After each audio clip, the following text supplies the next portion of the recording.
I am First Fruits, chapter by chapter Bible study series, and we're in 2 Kings 14. Going from a pole dancing teacher to a Bible teacher was not on my radar, but here we are. God out here making all kinds of new creatures. Exhibit A. If you want to see the recap for 2 Kings chapter 13, go check out the video on my profile and click on 2 Kings 13. Let's get into the word. In the 2nd year of Israel's king Jehoash, son of Jehoahaz, Amaziah, son of Joash, became king of Judah. He was 25 years old when he became king, and he reigned 29 years in Jerusalem. His mother's name was Jehoaddan, and she was from Jerusalem. He did what was right in the Lord's eyes, but not like his ancestor David. He did everything his father Joash had done, yet the high places were not taken away, and the people continued sacrificing and burning incense on the high places. They loved their idol worship. How much can we relate to this? They are really holding on to these high places. Verse 5, as soon as the kingdom was firmly in his grasp, Amaziah took out his servants who had took out his father, the king. However, he did not put the children of the killers to death, as it is written in the book of the law of Moses, where the Lord commanded, fathers are not to be put to death because of their children, and children are not to be put to death because of their fathers. Instead, each one will be put to death for his own sin. This was in Deuteronomy 24:16. This law was a significant advance after the collective punishment being so prevalent in ancient times. Amaziah took out 10,000 Edomites in Salt Valley.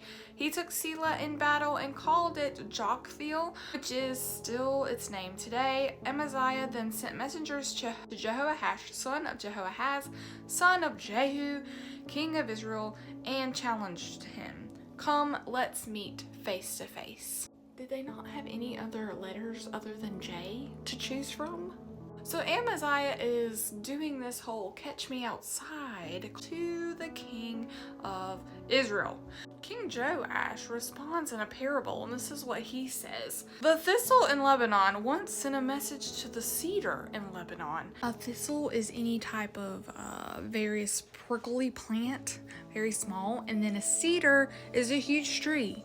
The pine cones of this tree would destroy a thistle, saying, "Give your daughter to my son as a wife."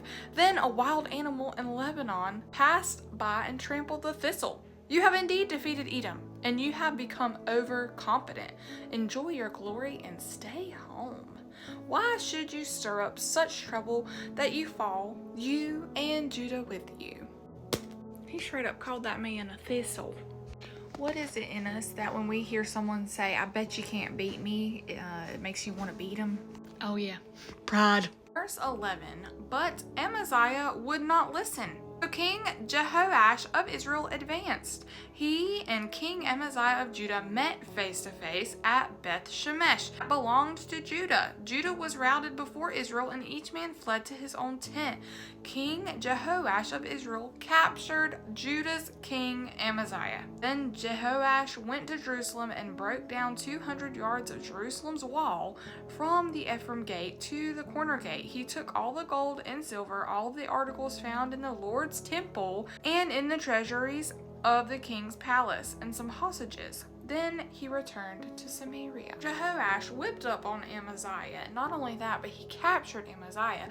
We don't really know at what point he was released, but the fact that he was actually released kind of blew my mind. The next paragraph talks about Jehoash's demise. We find out that Jeroboam II becomes king in his place, and then Amaziah's RIP is listed in the next paragraph in verse 17. Judah's king Amaziah, son of Joash, lived 15 years after the death of King Jehoash. However, in verse 19, a conspiracy was formed against him in Jerusalem, and he fled to Lachish.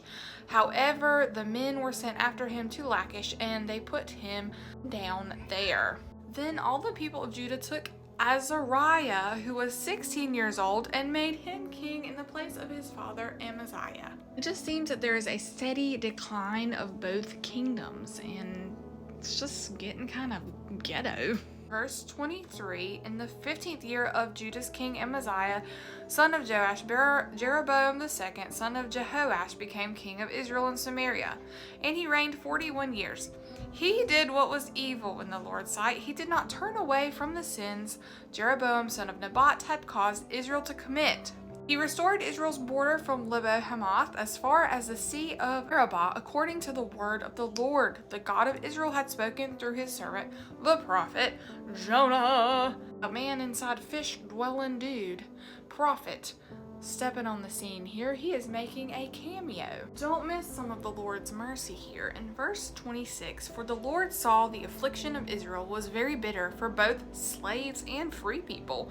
There was no one to help Israel. The Lord had not said he would blot out the name of Israel under heaven, so he delivered them by the hand of Jeroboam, son of Jehoash. God's purpose is greater than anyone's character. And to blot out means to completely destroy, to erase from memory, to no longer have them exist.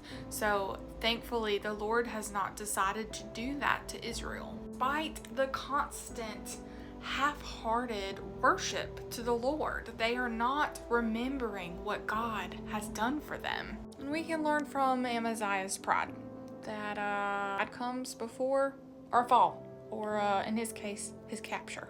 God desires wholehearted devotion. And God's purpose transcends a person's character. He used Jeroboam to relieve them some. God's divine compassion for suffering people. He is so loving and compassionate and merciful, slow to anger. God is so good. Thank you for watching this 4 a.m. and I'll see you on the next 4 a.m. when we cover chapter 15. Y'all, we are almost done with 2 Kings, so be praying. Where are we going next?